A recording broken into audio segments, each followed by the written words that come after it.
We've put on the docket to double our foreign service. I think we should double again. I think we ought to go to 4,000. So the numbers now are roughly 2,000? 2,000 is what we have in the budgets. Right. Hoping that Congress will go with us. How many do you have actually on staff now? A little over 1,000. A little over 1,000. So in the budget you've got to 2,000. 2,000. I think we should double again to 4,000. I mean, I would hope one could do that in the next 5 years. I think we need to strongly increase in civil service and in foreign service nationals. We need to pay attention to foreign service national pay, their compensation, and their grades. It is something that has not been keeping up, and it needs to. I think, if anything, there is, I think you're correct in mentioning MCC and PEPFAR, but if anything, there's too much focus just on that small group of issues. I think if the U.S. government, the new administration, is going to take on the question of a whole-of-government approach, as the administrator has been describing, let's face it, I mean, USDA has enormous assets. HHS, CDC has enormous assets. And I think what we ought to be looking for in the midterm is a director of foreign assistance kind of mechanism that puts all of these instruments of the national toolkit into the mix in some way. A regular part of my life is hearing from ambassadors who said, yeah, how did you let that energy team in the country and without getting country clearance for me? And I promised the ambassador I'll check, and then 2 weeks later I find that it really wasn't us at all. It was the U.S. Department of Energy that had the team in the country. And people are being activists. People are leaning forward. Just one last thought. You asked a very important set of questions about what would you put in a foreign assistance bill. And you can tell the administrator and I are focused on these structural issues. I mean, who is going to control these decisions? But on the program side, on a substantive issue, we need to rebuild the capacity in the economic development and trade area. One of our health officers was telling me just yesterday, geez, we're doing such great things. That's a USAID economist. I think so.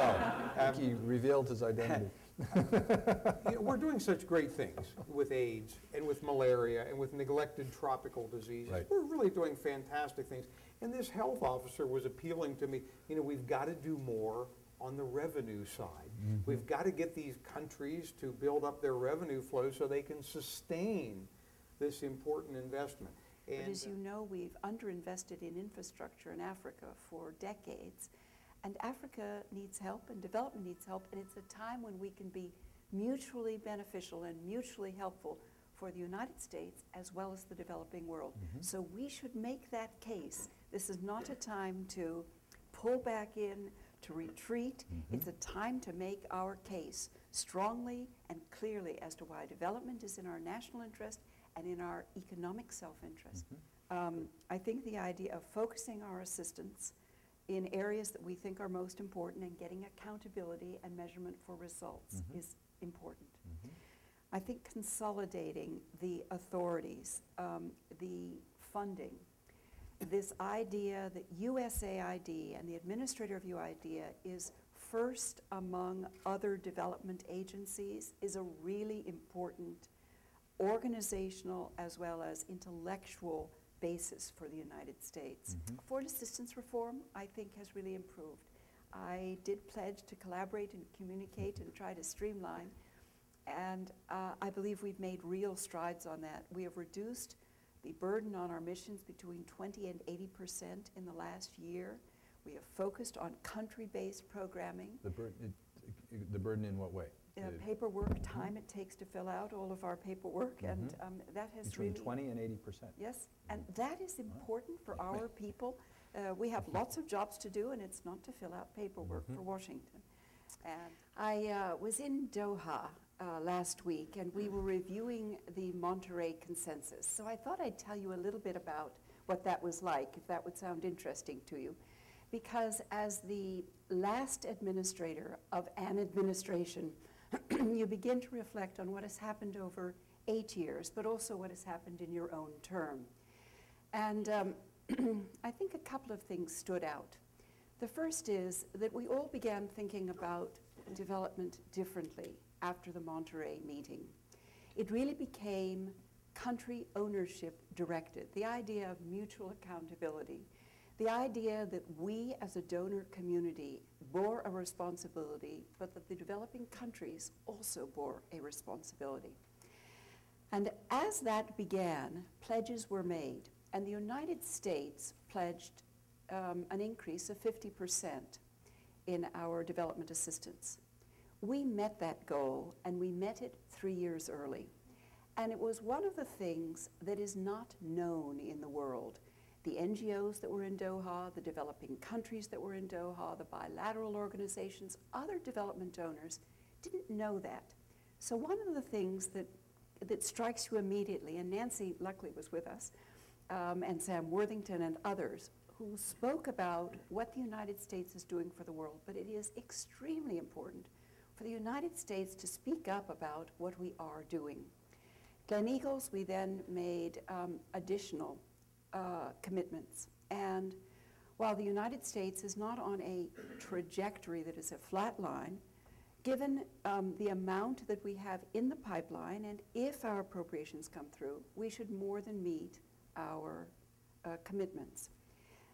But when you look around the world, it is not true for many other countries. Let me follow up on, you made the comment about the elevation to development as part of the national security strategy, as part of a three-pronged approach alongside defense and diplomacy. How do you think that has changed the way that development is viewed in the interagency, within government, in the interagency process, both within the executive branch, also on Capitol Hill? And where do you see that going forward? I don't think anyone would claim that they're equal partners yet, but I think by putting it in the national security strategy, it certainly put development at the table. So how do you think that has changed the discussion and the dialogue?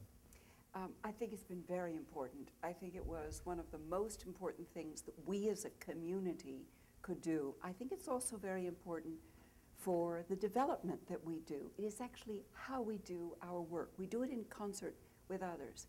What I do not feel is that it has taken hold within the interagency structure, which is why the Development Policy Coordinating Committee that I've begun chairing is important, but it's also why the good suggestions that are out there with elevating the level of development within the NSC, the idea of relooking at the funding, because this idea about not being an equal partner is a very important part, so that if DOD has funding here and state has it here and AID has it here, you just need to bring up, you need to strengthen this part of the three parts of development. I also think that as the world has become more complicated and more insecure, that the importance of development has become all the more important, and that we all as a community need to continually talk about the solutions of development and the solutions that development brings. It is not perfect, but together in national security, it is an extremely powerful tool, and if we integrate it well, it is something that the United States needs that's in our national security interest.